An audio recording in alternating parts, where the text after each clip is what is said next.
ওম গণেশায় নমঃ। ওম কালী। নমস্কাৰ প্ৰিয় শ্ৰোতা দৰ্শক, বিশেষভাৱে আজি আপোনালোকক এক বিশেষ ভিডিঅ' লৈ আহিছোঁ আপোনালোকৰ ওচৰলৈ। এই বিশেষ ভিডিঅ'ত আপোনালোকক জনাম বিশেষ 5টাকৈ সৌভাগ্যৱান ৰাশিৰ অগ্ৰগতিৰ যুগ দেখা গৈছে। আৰু এই বিশেষ 5 ৰাশিৰ যি অগ্ৰগতিৰ যুগ দেখা গৈছে, এই বিশেষ 5 ৰাশিৰ সৌভাগ্য সমৃদ্ধিৰ যুগ বুধ গ্ৰহৰ শুভ দৃষ্টিত দেখা গৈছে।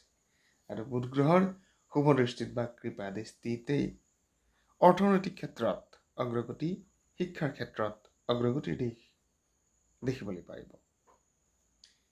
মানুহৰ জীৱনত গভীৰভাৱে প্ৰভাৱ পেলায় এটা গ্ৰহৰ পৰিৱৰ্তন। এটা গ্ৰহই যদি ৰাশি পৰিৱৰ্তন কৰে, প্ৰত্যেকগৰাকী ব্যক্তিৰ জীৱনত কিছু কিছু হলেও পৰিৱৰ্তন আহে। সেয়া স্বাভাৱিক। গতিকে এই বিশেষ যি জ্যোতিষশাস্ত্ৰৰ গণনা, এই গণনা অনুযায়ী মই আপোনালোকক ৰাশিফলসমূহ দি থাকোঁ। সিংহ ৰাশিৰ জাতক জাতিকাসকলৰ প্ৰচুৰ অৰ্থ আহিব বুলি কোৱা হৈছে।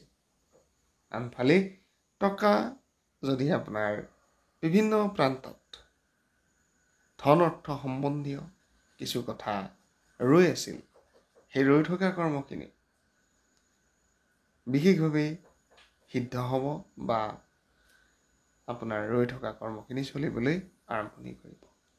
বৃষ ৰাশিৰ লাভালাভ আহিব।